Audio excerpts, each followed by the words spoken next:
اللہ تعالیٰ وہ دن بھی لائے گا. آپ ڈار صاحب کو دیکھ لیں. ڈار صاحب جس پرائم منسٹر کے جہاز پہ گئے تھے, اللہ تعالیٰ اسی پرائم منسٹر کے جہاز پہ ان کو لے کے آیا. جنہوں نے ان پر الزام لگایا انہی کے صدر نے ان سے اوتھ لیا, اور آج وہ پوری آب و تاب کے ساتھ وزیر خزانہ, اللہ تعالیٰ نے ان کو ایک بار پھر پاکستان کی خدمت کا موقع دیا. تو اسی طرح انشاءاللہ بہت جلد اب نواز شریف صاحب بھی واپس آئیں گے. تو اس کے اوپر جو عمران خان کو یہی کہنا چاہوں گی کہ تم ایک بے بس شخص ہو. آج تمہیں جواب دینا پڑے گا کہ تم نے یہ بہتان کیوں باندھے, تم نے جھوٹ کیوں بولا, تم نے جھوٹ کے اوپر اپنی سیاست کیوں کی, اور آج تم جواب دو نہ دو, تاریخ تم سے یہ جواب انشاءاللہ لے کر رہے گی. اب آپ آ جائیں وہ جو کل لیکس سامنے آئی ہیں. مریم, پہلے مقدمے کے حوالے سے ایک سوال لے لیں کہ یہ مقدمہ پاناما والا یہ عمران خان نے آپ کے خلاف نہیں بنایا تھا, اور جس دور میں بنا تھا وہ آپ بھی جانتی ہیں, اور اسٹیبلشمنٹ اس کے پیچھے تھی. تو آپ نہیں سمجھتی کہ اس میں صرف عمران خان قصوروار نہیں ہے, اسٹیبلشمنٹ بھی قصوروار ہے؟ اس کا بینیفیشری کون ہے؟ اس کا بینیفیشری کون ہے؟ تو سازشی کون؟ نواز شریف صاحب کو ہٹا کر جو آج سازشی ہے نا, وہ بھی کہیں دور بیٹھا ہوا ہے. ایک سیکنڈ. اس کا بینیفیشری جو ہے اس کو سب پتا تھا کہ وہ اس کی پلاننگ کے ساتھ یہ ہوا, اس کی پلاننگ کے ساتھ نواز شریف کو ہٹایا گیا. اس میں تو اتنی پسلی نہیں تھی کہ وہ اقتدار میں اپنے اون پہ آ سکتا. وہ بیساکھیوں پہ آیا, اس مقدمے کے تھرو آیا, اور نواز شریف کو فاؤل پلے کے ذریعے میدان سے باہر کر کے آیا. کیونکہ نواز شریف اگر میدان میں رہتا تو عمران خان 3 زندگیاں اور ہوتی تو وہ کبھی بھی اس عہدے تک نہیں پہنچ سکتا تھا.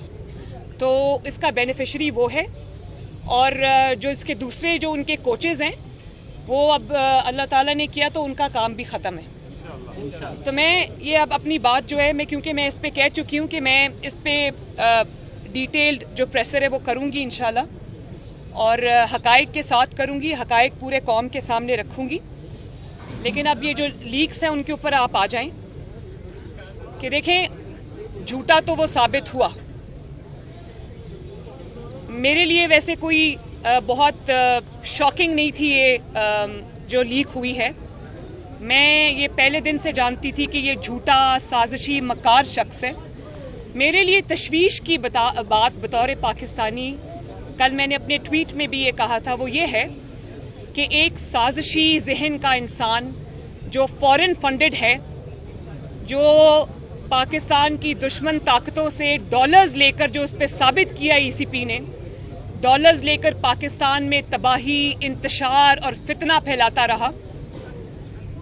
ایک غیر ذمہ دار شخص جس کو یہ بھی پتہ نہیں ہے کہ ملک کی سلامتی سے کھیلنا کتنا سنگین جرم ہے, وہ 4 سال اس ملک کے سیاہ و سفید کا مالک رہا.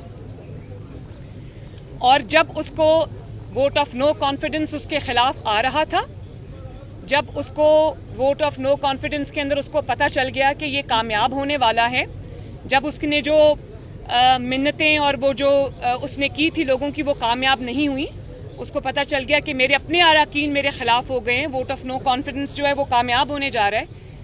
تو اس نے سازش کا یہ ڈرامہ رچایا پوری قوم کے سامنے. اور آپ دیکھیں کل کی مطلب اتنی سنگین وہ بات ہے. وہ کہتے ہیں کہ جو منٹس آف دا میٹنگ ہے وہ تو میرے ہاتھ میں, ان کو میں اپنے مطابق وہ کر لوں گا. اور وہ کہہ رہے ہیں کہ میں کھیلوں گا. اس میں ہم نے امریکہ کا نام نہیں لینا, ہم نے صرف اس پہ کھیلنا ہے, عوام کی تقدیر سے کھیلنا ہے. یہ عوام 22 کروڑ عوام جیتی جاگتی عوام کا ملک ہے.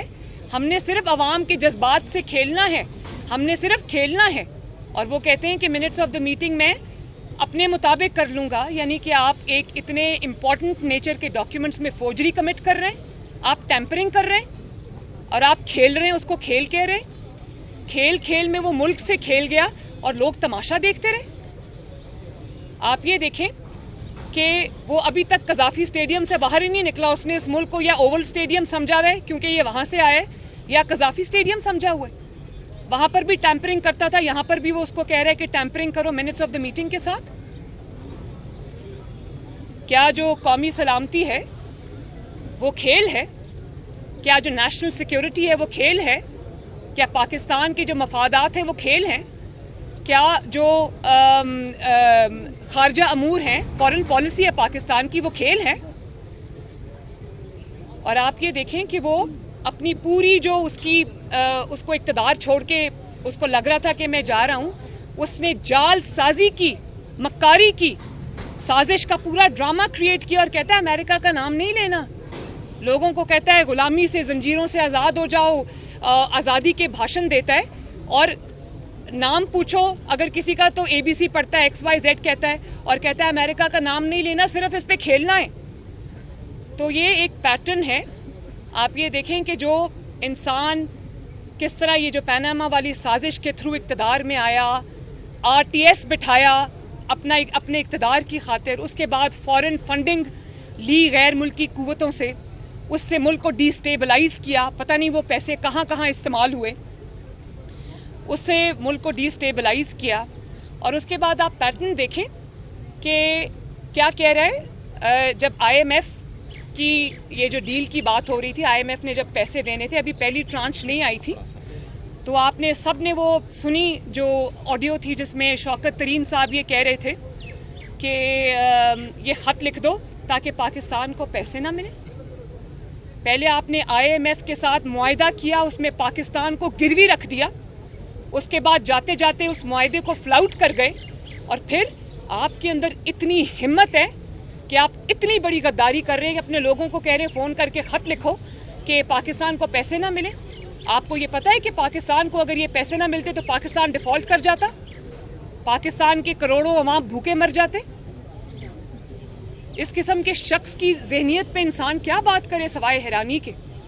اور آپ یہ دیکھیں کہ اس سازش کی بیس پر جو اس نے اعظم خان کے ساتھ بیٹھ کے پرائم منسٹرز آفس میں گھڑی، پرائم منسٹر کے اوتھ کو وائلیٹ کیا۔ پرائم منسٹر کا اوتھ کیا کہتا ہے؟ وہ اور بات ہے کہ ان کو اوتھ بھی پڑھنا نہیں آیا، کاغذ سے دیکھ کے بھی پڑھنا نہیں آیا، اینک لگا کے بھی پڑھنا نہیں آیا، تو اپنے اوتھ کو آپ نے وائلیٹ کیا، آپ نے پاکستان کے اور پاکستان کی سیکیورٹی کے انٹرسٹ کے خلاف اپنے آفس میں بیٹھ کر سازش کی۔ اور کس چیز پہ؟ وہ جال سازی کی بیس پر وہ سازش آپ نے کی، اور اسی جال سازی کی بیس پر آپ نے پاکستان کے اداروں کو تنقید کا نشانہ بنایا، پاکستان کے اداروں کو آپ نے کنٹروورسیز میں پھینکا، دھکیلا، اور آپ کا چیف آف سٹاف ARY پہ بیٹھ کر ایک خط پڑھتا ہے، ریٹن ایک لیٹر پڑھتا ہے جس میں وہ فوج کے اندر جو ہے وہ ڈویژن کریٹ کرنے کی کھلے عام بات کرتا ہے۔ اور یہ آپ نے اسی سازش کی بیس پر، اسی جال سازی کی بیس پر، اسی ٹیمپرنگ کی بیس پر آپ نے کیا کیا؟ آپ نے افواج پاکستان پر حملے کیے، آپ نے شہداء پر حملے کیے، آپ نے ECP کو کنٹروورشل بنا دیا، آپ نے سیاسی اداروں پہ حملے کیے، آپ نے سیاسی جماعتوں کے اوپر حملے کیے، آپ نے پاکستان کی سالمیت پہ حملے کیے، اور کس چیز کی بیس پر؟ شیطانی دماغ کے اختراع کی بیس کے اوپر۔ اور پھر دیکھیں فرق، دیکھیں آپ ذرا کہ آپ مطلب بیوی بھی یہی کہہ رہی ہے، وہ پیرنی صاحبہ بھی یہ کہہ رہی ہے، ارسلان بیٹا جو اگر ہم پہ تنقید کرے اس کو آپ غداری سے لنک کر دو۔ اور ہسبینڈ کیا کر رہا ہے؟ بیٹھ کر پرائم منسٹر کے آفس میں وہ فورجری کر رہا ہے، وہ پاکستان کے اتنے ایک سینسٹیو چیز کے ساتھ وہ ٹیمپرنگ کر رہا ہے، کیونکہ اس نے ایک ڈرامہ کرنا تھا، اس نے عوام کے اندر یہ فتنہ پھیلانا تھا، اور پھر پاکستان کو دنیا بھر میں بدنام کرتا ہے، نکل جاتا ہے، بچ کے نکل جاتا ہے۔ اسی سازش کی بیس پر، اسی جال سازی کی بیس پر، اسی فوجری کی بیس پر، اسی شیطانی کھیل کی بیس پر وہ پاکستان کو عالمی اسٹیبلشمنٹ کا غلام کہتا رہا، پاکستان کو ایک کمزور ریاست بتاتا رہا، اور بچ کر نکلتا رہا۔ دوست ممالک کو اور یونائٹڈ نیشنز کو پاکستان کے خلاف خط لکھ کر اس میں زہر اگلتا رہا۔ کس چیز کی بیس پر؟ اس جال سازی کی بیس پر جو اس نے اعظم خان کے ساتھ بیٹھ کے پرائم منسٹرز آفس میں کی۔ عوام کو بغاوت پہ اکساتا رہا۔ ابھی آپ نے دیکھا GC یونیورسٹی میں کھڑے ہو کر کیا سرمن دے رہا تھا، کیا بھاشن دے رہا تھا پاکستان کی آنے والی نسلوں پر کو، ان کو کہہ رہا تھا میرے خلاف سازش ہوئی۔ آج وہ بچے بھی سوچتے ہوں گے جن کے سامنے کھڑا ہو کر ان کو بھاشن دے رہا تھا کہ یہ سازش ہمیں کیا بتا رہا تھا کہ میرے خلاف بین الاقوامی سازش ہو گئی، اور نکلا کیا؟ نکلا یہ کہ پرائم منسٹر کے کمرے میں بیٹھ کے 2 شیطانی دماغوں نے اس سازش کو گھڑا، گمراہ کرتا رہا پوری عوام کو، پھر افواج پاکستان میں پھوٹ ڈالنے کی کوشش کرتا رہا، اسی جال سازی کی بنیاد پر میر جعفر کہتا رہا، میر صادق کہتا رہا، جانور کہتا رہا، اسی سازش کی بنیاد پر، اور پھر مذہب کے ساتھ کھیلتا رہا، لوگوں کو کہتا رہا کہ ان کو ووٹ دینا گناہ ہے، مجھے ووٹ دینا ثواب ہے، جو ان کو ووٹ دے گا وہ شرک کرے گا، مذہب کا تماشا بناتا رہا، دنیا بیٹھ کے دیکھتی رہی، مذہبی ہمارے جو قائدین ہیں وہ بھی بیٹھ کے دیکھتے رہے، کسی نے اس کے بارے میں کچھ نہیں کہا۔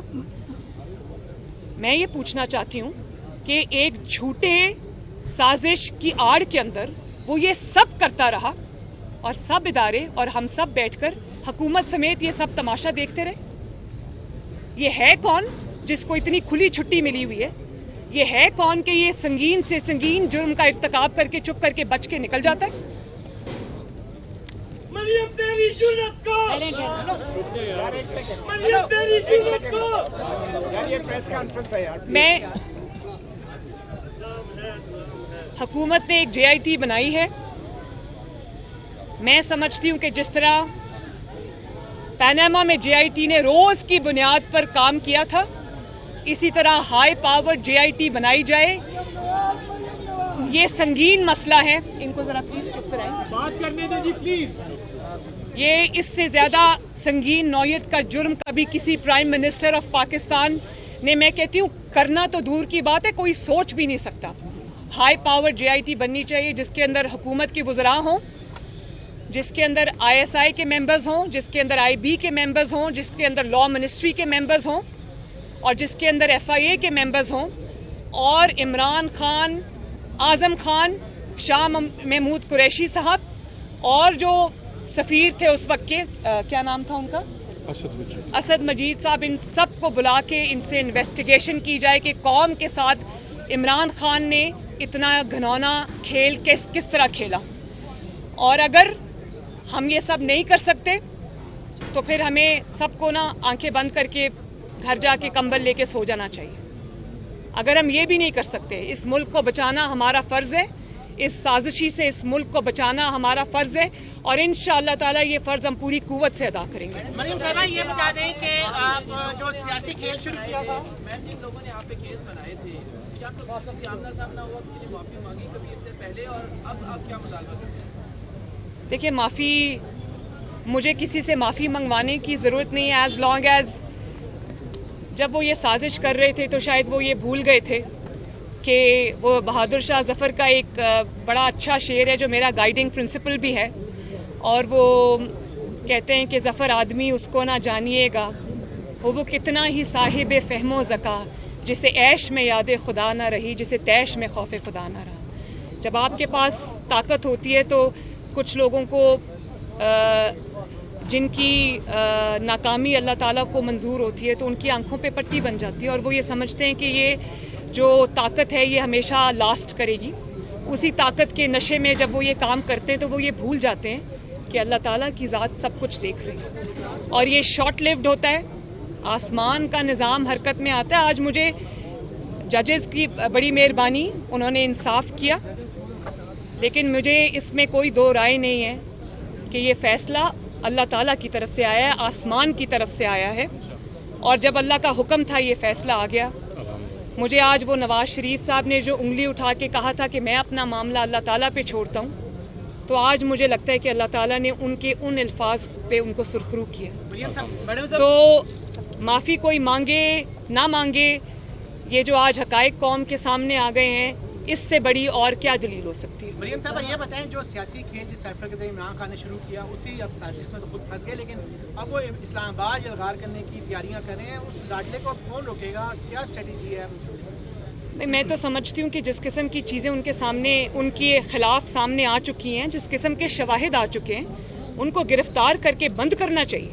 ان کو بالکل اجازت نہیں ہونی چاہیے قومی سلامتی سے کھیلنے کی، پاکستان کے استحکام سے کھیلنے کی، پاکستان کی معیشت سے کھیلنے کی، کیونکہ 4 سال یہ بہت کر چکے، وہ اب بھی کر رہے ہیں۔ تو وہ کسی کا لاڈلا اگر ہوگا تو ہوتا رہے.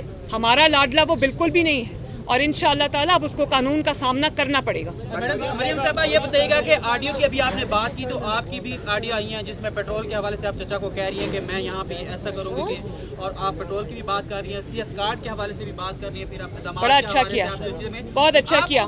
مشرف کے حوالے سے بھی کہہ رہی ہیں, تو یہ بتائیں کہ اس پہ آپ کیا کہنا چاہیں گے, کیونکہ عوام تو یہ کہتی ہے آپ کے دل میں عوام کا درد ہے, لیکن یہاں ایک منٹ, اب بات ختم ہو گئی نا, میں نے سوال سن لیا. اب مجھے بڑا اچھا کیا یاد کرا دیا, اتنا امپورٹنٹ پوائنٹ میرے دماغ سے نکل جاتا. میں آج کیونکہ پرائم منسٹر نے خود ہی اس دن قوم کے سامنے کہہ دیا یہ بات, انہوں نے کلیریفائی کر دیا. جہاں تک میرے داماد راحیل منیر کا تعلق ہے تو بالکل وہ میرے بیٹوں سے بڑھ کے ہے میرے لیے, بہت اچھا بچہ ہے. ایک پرانے کاروباری خاندان سے اس کا تعلق ہے, خود بھی وہ اپنے جو خاندان کا کاروبار ہے اس کو وہ چلاتا ہے, دیکھتا ہے. تو کل مجھے کسی نے عمران خان کی سٹیٹمنٹ بھیجی کہ مریم کو شرم آنی چاہیے کہ وہ انڈیا سے داماد کے لیے مشینری منگوا رہی تھی. تو میں یہ کہنا چاہتی ہوں, میں عمران خان کی کسی بات کا جواب نہیں دینا چاہتی. میری نظر میں وہ اس قابل نہیں ہے کہ اس کا نام بھی لیا جائے, لیکن شرم عمران خان کو آنی چاہیے کیونکہ میرے داماد کی جو مشینری آئی تھی وہ عمران خان کے دور میں آئی تھی جب وہ پرائم منسٹر تھے. تو شرم تو پھر عمران خان کو آنی چاہیے, حالانکہ جائز کام تھا. وہ آدھی مشینری اس کی تب آ گئی تھی.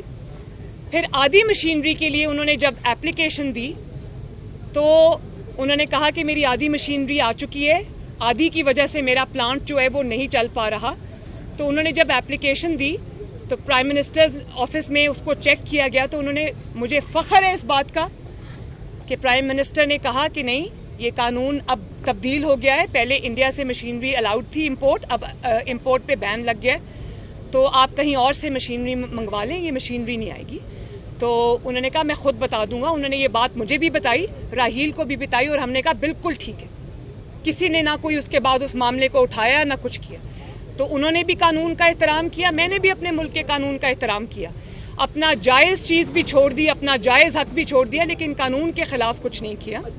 دوسری بات میں نے جب پرائم منسٹر کو پیٹرول کی قیمتوں والی جو ہے اس میں ان کو کہہ رہی ہوں کہ جب آپ یہ ڈیسیجن کرتے ہیں پیٹرول کی قیمت والا, کیونکہ عوام کے اوپر اس سے تکلیف آتی ہے, عوام کے مسائل میں اضافہ ہوتا ہے جب قیمتیں بڑھتی ہیں, تو جب یہ اعلان ہونا چاہیے ٹی وی پہ تو اس میں ہنسنا کھیلنا یا کوئی غیر سنجیدگی کا مظاہرہ نہیں ہونا چاہیے اس چیز کو, کیونکہ لوگوں کے اوپر تکلیف آ رہی ہے, آپ اس کا اعلان کر رہے ہیں. تیسری بڑی اچھی بات کی آپ نے صحت کارڈ کی. آپ وہ صحت کارڈ والی آڈیو دوبارہ نکال کے سنیں. اول تو 5 میں سے 4 آڈیو ساری میرے بارے میں آئی ہیں. اپیرنٹلی یہ پرائم منسٹر ہاؤس کی لیکس ہیں, لیکن وہ ساری مریم نواز کے بارے میں ہیں. مجھے یہ پتہ ہے کہ یہ کہاں سے ہو رہا ہے.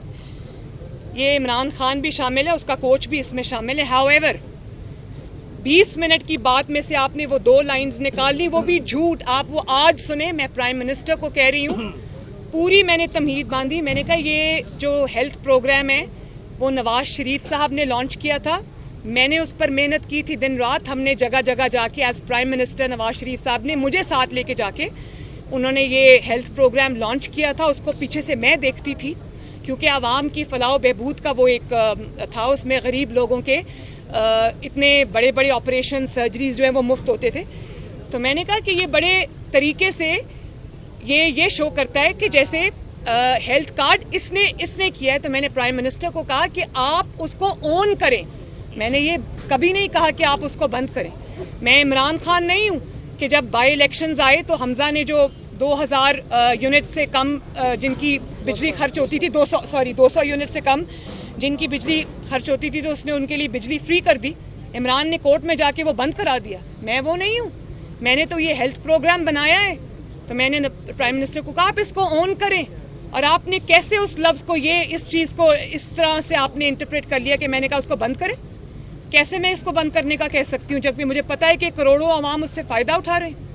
آج ذرا دوبارہ گھر جا کے اس آڈیو کو ضرور سنیے گا.